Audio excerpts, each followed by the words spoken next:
J'espère que tout roule pour vous.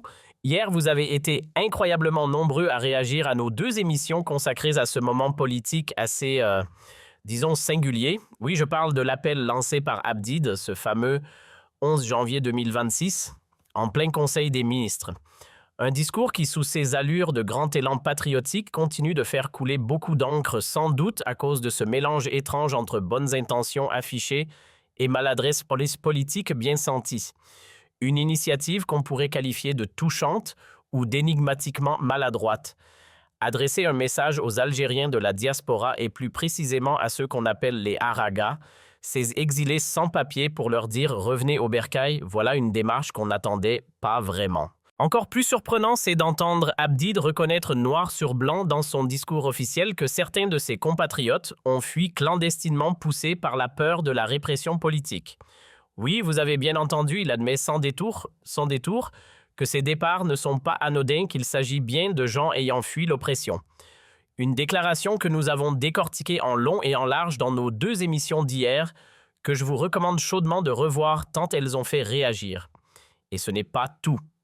Pour la première fois le 11 janvier 2026, Abdid Tebboune a brisé un tabou dans un document officiel.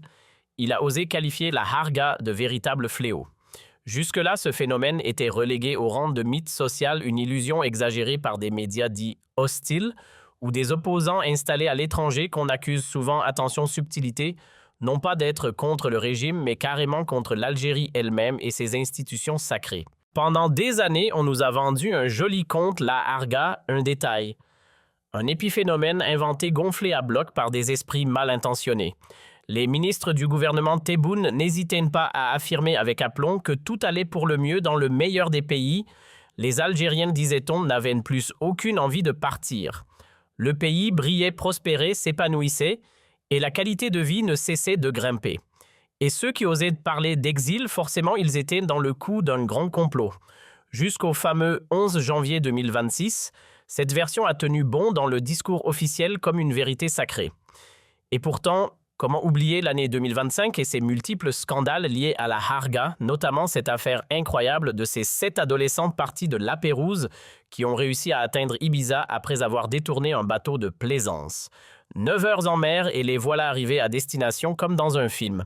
Sauf que c'était bien réel. Mais revenons à la version officielle, la Harga, selon le régime, n'était pas qu'un phénomène social. Non, c'était une machination orchestrée dans l'ombre. Derrière chaque départ, il y aurait des réseaux étrangers bien sûr, mais aussi algériens manipulés par des puissances occultes désireuses de salir l'image du pays. Et même dans le dernier communiqué, ce refrain complotiste continue à résonner, on y parle encore de ceux qui exploitent les chiffres de la Harga pour provoquer la panique chez les jeunes et les pousser à fuir leur terre natale dans l'illégalité. Même sans renoncer à ses théories du complot préféré, Tebboune, puisque c'est bien lui qui dirigeait ce conseil des ministres, a tout de même dû admettre une évidence un peu gênante. Oui, l'Algérie fait face à un véritable exode de sa jeunesse. Et dans le communiqué qu'il a lui-même signé, on découvre un appel solennel lancé à ces jeunes partis sans papier « Revenez ». Mieux encore, on nous promet des procédures à venir dans les consulats à l'étranger pour encadrer ce retour. Les hautes sphères, comprenez les services sécuritaires et politiques, seraient même toutes d'accord régularisation possible, mais sous une condition bien précise, que les concernés s'engagent à ne pas remettre ça. Oui, à ne pas récidiver. Mais attendez, on parle bien ici de gens qui ont fui parce qu'ils étaient menacés, poursuivis, parfois harcelés pour des affaires dites d'ordre public, souvent un joli mot pour désigner des opinions trop libres ou des critiques trop visibles. Et voilà qu'on leur tend la main, mais à condition qu'ils ne recommencent pas, qu'ils viennent se présenter gentiment au consulat le plus proche pour faire la paix avec la mère patrie. On en a parlé hier, on nage en pleine contradiction. C'est à la fois sincère et absurde. On ne sait plus si on doit y voir un geste courageux ou une maladresse politique. Une main tendue certes, mais qui tremble d'hésitation. Une déclaration pleine de bonne volonté, mais emballée dans un flou institutionnel confondant. Il faut bien le reconnaître, Abdid n'a pas seulement évoqué les Haragas. Non, le message allait bien au-delà. Et d'ailleurs, on reviendra là-dessus dans notre deuxième émission, car les chiffres parlent d'eux-mêmes. Entre 2020 et 2025, ce sont pas moins de 54 000 Algériens, oui, vous avez bien entendu, 54 000, qui ont pris la route de l'exil. Pas tous en une fois, bien sûr, entre 2020 et 2021 et jusqu'à 2025. Année après année, le compteur a grimpé. Et ce chiffre ne vient pas de n'importe où, il est signé de l'Organisation internationale pour les migrations, une donnée officielle béton.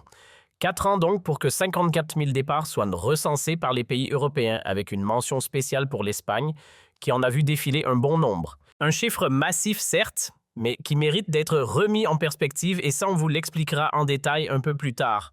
Maintenant parlons de cette fameuse main tendue d'Abdid, car c'est bien comme ça qu'il faut l'appeler, cette main tendue. Essayons d'être bienveillants, évitons les pics faciles et concentrons-nous sur une analyse posée. Soyons francs, c'est une vraie tentative de rapprochement qu'il propose un geste vers tous ces Algériens et Algériennes de l'étranger. Des exilés politiques pour beaucoup qui ont fui un climat d'oppression et continuent aujourd'hui de critiquer leur gouvernement depuis l'étranger. Certains diraient qu'ils sont instrumentalisés par des réseaux douteux pour nuire à l'image du pays, peut-être, mais ce qui est sûr, c'est qu'Abdid leur tend la main dans une posture qu'on devine pleine de calcul et peut-être aussi d'un peu de sincérité. Et voilà qu'Abdid Tebboune leur tend la main, les appelant à rentrer au bercail, retrouver les racines, la mère patrie, le sol natal. Mais à quel prix? Quelle est la contrepartie? Va-t-on leur offrir des garanties concrètes, une protection juridique, la promesse de pouvoir vivre dignement en toute liberté sans craindre les barreaux? Silence radio. Aucune promesse, aucune clarification. L'appel est lancé mais sans engagement réel. En réalité, la seule offre sur la table, c'est un simple retour au pays. Point final. Et encore, le message sous-entend à peine que s'ils évitent de refaire les mêmes erreurs, ils pourraient vivre en paix. Pas de pardon officiel, pas d'amnistie, juste une sorte de tolérance conditionnelle. Voilà tout ce qu'on propose à celles et ceux qui ont préféré l'exil à l'étouffement, un billet de retour, sans garantie d'atterrissage en douceur. Et surtout, aucun mot rassurant sur leur liberté individuelle. Aucun engagement à les protéger contre les excès des services de sécurité ou les poursuites arbitraires. Rien non plus sur la liberté d'opinion, pourront-ils s'exprimer, critiquer, débattre librement sans risquer une cellule mystère. Car dans tout ça, ce qui manque le plus, c'est justement ce qu'on attendait le plus des garanties. Mais si cette main tendue était réellement empreinte de sincérité, alors permettez-moi de poser une question toute simple à Abdelmadjid Tebboune. Avant de s'adresser aux haragas dispersés à travers le monde, pourquoi ne pas commencer par balayer devant sa propre porte? Car il est question ici de régularisation, c'est le mot employé officiellement. Régulariser la situation de ceux qui ont quitté le pays souvent jeunes, parfois coupables de délits mineurs comme le simple fait d'avoir paniqué à l'idée d'une convocation des gendarmes pour une vidéo ou un commentaire trop audacieux publié sur les réseaux sociaux. Autrement dit, on parle ici de fautes politiquement sensibles, des expressions d'opinion, des critiques publiques, des prises de parole numériques. Bref, de la parole libre qui dérange. Et puisque le régime reconnaît que certains ont été induits en erreur et souhaite aujourd'hui régulariser, très bien. Mais alors une question s'impose, pourquoi ne pas commencer par ceux qui croupissent en prison chez eux en Algérie, ceux qui sont privés de liberté non pas pour des crimes, mais pour avoir osé penser à voix haute? Pourquoi ne pas débuter cette fameuse régularisation par les détenus d'opinion? Les victimes d'abus, ceux que la machine répressive a broyés ici même, sous nos yeux, et ce depuis des années. Permettez-moi de vous donner des exemples concrets. Si vraiment Abdid veut en finir avec cette hémorragie nationale, cette arga qui vide le pays de sa jeunesse, et s'il espère apaiser les craintes de ces Algériens de l'étranger à qui il tend la main, alors pourquoi ne pas commencer par envoyer quelques signaux clairs, des gestes forts, des preuves concrètes que le climat a changé? Parce que moi, Algérien de la diaspora, quand j'observe ce qui se passe, difficile d'y croire. Je vois Mohamed Tajadid toujours derrière les barreaux, son crime, avoir écrit des poèmes, publié des messages sur Facebook et exprimé des idées jugées trop libres. Je vois aussi le journaliste Aoud Wakil Blam, reconnu pour son intégrité, toujours privé de liberté depuis plus d'1 an. Et pour quelle raison? Pour avoir discuté sur les réseaux sociaux avec des figures politiques considérées comme dérangeantes par le pouvoir. Et pendant ce temps, les chauffeurs de bus, les routiers qui ont osé faire grève eux aussi, ont été matraqués, arrêtés, emprisonnés, malmenés. Intimidation, détention arbitraire, répression brutale. Voilà ce que récoltent ceux qui haussent la voix. Alors comment peut-on demander à ceux qui sont partis de revenir sans commencer par traiter dignement ceux qui sont restés? Expliquez-moi donc comment je suis censé me sentir en sécurité. Comment pourrais-je envisager, ne serait-ce qu'un instant, un retour serein? Comment espérer ramener ma femme, bâtir une vie de famille quand je vois ce qui se passe au pays? Que je sois un Araga ou même un citoyen en règle vivant à l'étranger, dites-moi comment je peux songer à me rapprocher de l'Algérie pour régulariser ma situation alors que ceux qui n'ont jamais quitté le territoire, qui sont restés eux-mêmes, n'ont reçu ni justice ni répit. Ils sont restés, oui, et pourtant, rien n'a changé pour eux. Tenez un exemple tout frais. Ce fameux appel du 11 janvier 2026, ce jour-là même, on apprenait qu'à Msila, les forces de sécurité avaient interpellé un chauffeur routier nommé Adli, originaire de Khadradli. Son crime, avoir participé dès le début de l'année à un mouvement de grève des camionneurs. Il avait simplement pris la parole sur les réseaux sociaux, expliqué ses raisons, exposé ses revendications. Il parlait de son mal-être, de ses difficultés, de son choix d'entrer en grève. Et pour ça, on l'a arrêté. Voilà une semaine qu'il a été embarqué, placé en détention. Depuis, silence total. Aucune nouvelle fiable. Personne ne sait s'il est encore en garde à vue ou déjà transféré ailleurs.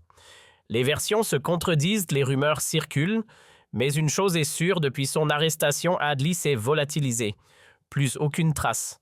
Comme s'il s'était évaporé. Mais alors que lui, reproche-t-on exactement qu'a fait Adli? Rien de spectaculaire. Il n'a pas incendié quoi que ce soit. Il n'a pas appelé à renverser le pouvoir, ni exigé le départ de Tebboune. Il n'a pas réclamé le retour du Hirak. Il n'a pas lancé de slogans subversifs, ni supplié une puissance étrangère d'intervenir. Même pas un petit appel à l'aide au Marzen ou à un quelconque soutien extérieur. Non, rien de tout ça. Vous pouvez fouiller ses réseaux, tout est là. Il a juste fait grève. Et cette histoire, aussi simple soit-elle, a profondément remué l'opinion.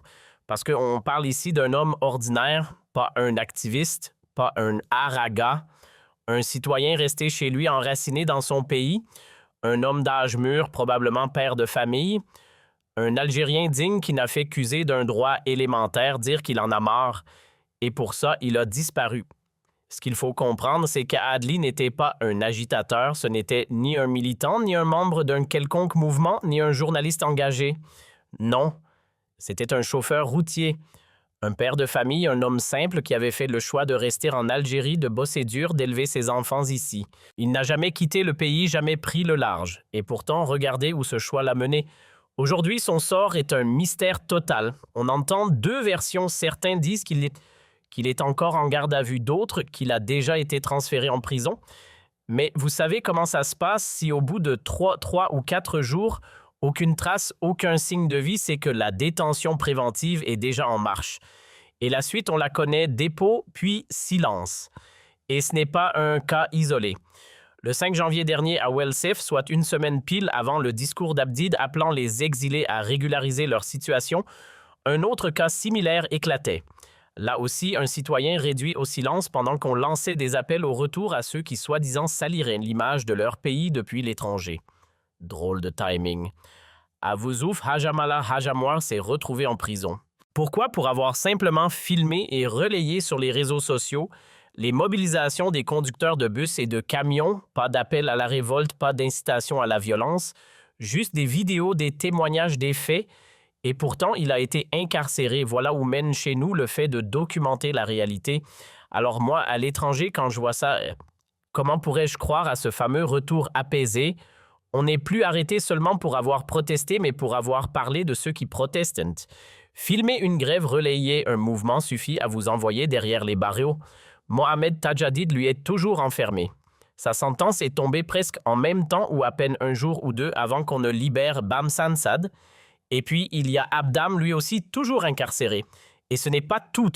Depuis le 1er janvier 2026, on assiste à une vague d'arrestations sans précédent. Chaque jour apporte son lot de nouvelles interpellations, de condamnations de non, qui s'ajoutent à une liste déjà bien trop longue à Aoro, à Wouf, à Ashley Fab. Ça tombe comme à la chaîne. Et après ça, on nous parle de régularisation. Prenons quelques cas récents juste pour illustrer. Le 18 janvier prochain, le militant Feed Maidran devra comparaître pour une nouvelle affaire et pas n'importe laquelle, encore un dossier lié à ses engagements, ses idées, ses prises de position. Et ce n'est pas un cas isolé. Adjigel, aussi un ancien activiste dont je tairai le nom ici, a été convoqué après avoir simplement osé parler de jeunes qui avaient quitté le pays suite à des convocations pour des délits d'opinion ou des accusations floues liées à l'ordre public. Même sort pour Abdlamfit, ancien détenu une fois encore convoqué par un juge d'instruction. Cette fois, c'est pour une nouvelle procédure judiciaire. Toujours pour ses opinions et ses activités politiques. Comme si une affaire ne suffisait jamais, les convocations continuent de tomber méthodiquement. Et ce schéma se répète à Wizou, par exemple, un écrivain journaliste de surcroît a été arrêté. Et la liste ne cesse de s'allonger. Oui, cette fameuse liste dont on parle depuis des mois et qui continue de s'épaissir dans l'indifférence générale, début 2026 à elle, c'est Riba qui a été arrêté. Les circonstances toujours floues, aucune clarté, aucune transparence. Sa famille est désemparée, ses proches terriblement inquiets. Et pendant ce temps, moi, je suis à l'étranger. Et Mustapha Benjama, lui, est toujours sur le sol algérien. Et si demain, je décidais de répondre à l'appel d'Abdid Tebboune, si je choisissais de revenir, de régulariser ma situation, dans quel climat le ferais-je? Imaginons un instant. Je décide de rentrer en Algérie. Je reviens au pays, je range mes critiques au placard, j'arrête de pointer du doigt les institutions et leurs dirigeants, car paraît-il, mes mots servent de munitions à des groupes obscurs à l'étranger qui veulent salir l'image du pays. Très bien, jouons le jeu d'Abdid. Mais voilà que juste avant de prendre cette décision, j'apprends que mon propre frère Mustapha Benjam, celui-là même qui a déjà connu les barreaux à plusieurs reprises, se retrouve de nouveau englué dans 3 affaires judiciaires, en l'espace de 3 mois, le 20, le 21 et le 27. 3 procédures, une après l'autre, toujours sous pression, toujours en dépression. L'acharnement judiciaire continue comme s'il ne suffisait pas d'avoir déjà été arrêté plusieurs fois emprisonné pendant des mois et traîné dans une affaire qui franchement relève du délire. Vous vous souvenez, l'affaire Mustapha Bi, on en a tous parlé. L'homme a été enfermé pendant des mois et l'accusation qu'il aurait été un agent infiltré pour le compte des Américains ou d'un quelconque service secret étranger. Rien que ça. Et pourquoi? Pour une simple phrase, en arabe, qui, tenez-vous bien, aurait été mal traduite en français. Oui, vous avez bien lu. Tout ça, on l'a disséqué en détail dans notre émission du 25 février 2023. Les incroyables dessous de l'affaire Mustapha. Allez la voir, c'est documenté, c'est limpide et c'est surtout terrifiant. Expliquez-moi comment je pourrais régulariser ma situation. Je suis à l'étranger, je vis loin de ma terre, loin de mes enfants, loin de tout ce qui me rattache à l'Algérie. Ici, j'ai ma liberté. Une vraie. Et je le dis sans honte, oui, cet éloignement me ronge. C'est une blessure permanente. Un exil qui fait mal, profondément mal. Ça, je ne le nie pas. Et oui, je reconnais aussi que mes émissions, mes critiques, mes prises de parole peuvent être reprises, parfois détournées par des groupes qui cherchent à nuire à l'image de mon pays. C'est vrai, je l'assume. Mais malgré tout, j'ai envie de rentrer. Vraiment. J'aimerais revenir chez moi. Mais comment puis-je faire ce choix quand je vois ce qu'endure Mustapha? Franchement, vous imaginez revenir en Algérie pour récolter des coups, des humiliations, des polossés en série. Parce qu'au fond, ce serait ça le deal. Je ne pourrais plus ouvrir la bouche, plus publier un mot, plus bosser librement, plus m'engager. Même respirer deviendrait risqué. Un journaliste qui n'est ni libre ni protégé, c'est un journaliste en sursis. Un journaliste qui vit sous menace constante. Et pendant ce temps, qu'est-ce qu'on voit? Un simple chauffeur de camion jeté en prison pour une vidéo. Oui, une vidéo sur les réseaux. Un chauffeur. Pas un militant, pas un opposant. Un citoyen lambda. Alors, avant de parler de noblesse d'intention, et Dieu sait qu'on en perçoit dans l'appel d'Abdid, j'aimerais juste poser une question simple à quand les actes? Avant de tendre la main à ceux qui vivent à l'étranger, commencez par regarder ceux qui sont restés. Avant de parler de réintégration, pensez à ceux qui n'ont jamais quitté le pays. Commencez par régulariser leur situation à eux. Offrez-leur du respect. Rendez-leur leur liberté. Ne les enfermez pas parce qu'ils ont osé faire grève. Ne les jetez pas en cellule parce qu'ils ont eu le tort de filmer la réalité. Ne les brisez pas. Ne les humiliez pas. Ne les piétinez pas. Quand je dis si massacrer, je ne parle pas de sang. Je parle de ces violences plus discrètes, plus sournoises, celles qui tuent l'espoir, l'envie de vivre, la dignité. Pour l'instant, le régime algérien ne tue pas encore. Et croyez-moi, je prie pour que ça reste ainsi. Ne touchez pas à ce qu'il leur reste de plus précieux, leur honneur. Leur droit de parler, leur droit de critiquer ce qui ne fonctionne pas, ce droit de dire « ça ne va pas » quand leur pays dysfonctionne. Libérez Abdak, libérez Mohamed Tajadid, libérez-les tous. Le jour où vous le ferez, le jour où vous choisirez vraiment de réparer cette injustice-là, ce jour-là, je serai au consulat. Je rendrai mes papiers de réfugié. Je rentrerai, mais pas pour replonger dans un autre cauchemar. Personne ne claque la porte de son pays par plaisir. Personne ne s'arrache à sa terre, à ses racines, à sa langue, à sa famille, le cœur léger. Non. Il faut le répéter, le marteler, même on ne quitte pas son pays par choix de confort. Il est temps que cela entre dans les esprits. Si nous sommes partis, c'est parce que nous n'avions plus d'espace pour respirer, parce que nous avons été ciblés, menacés, mis en danger, parce qu'un mot mal interprété, un article trop franc, une grève légitime ou même une simple opinion pouvait nous coûter des années derrière les barreaux. Quand on perd sa liberté, sa capacité à se déplacer, à s'exprimer, à exister pleinement, rester devient un risque. Alors, s'il vous plaît, assez d'hypocrisie. Si vous voulez que ce discours sur la réconciliation ait un minimum de crédibilité, commencez par libérer ceux qui sont enfermés pour leurs idées. Rendez la liberté à celles et ceux qui ont été persécutés chez eux dans leur propre pays. Qu'on commence par là. Ensuite, et seulement ensuite, on pourra parler de ceux qui sont partis de ceux qui ont fui.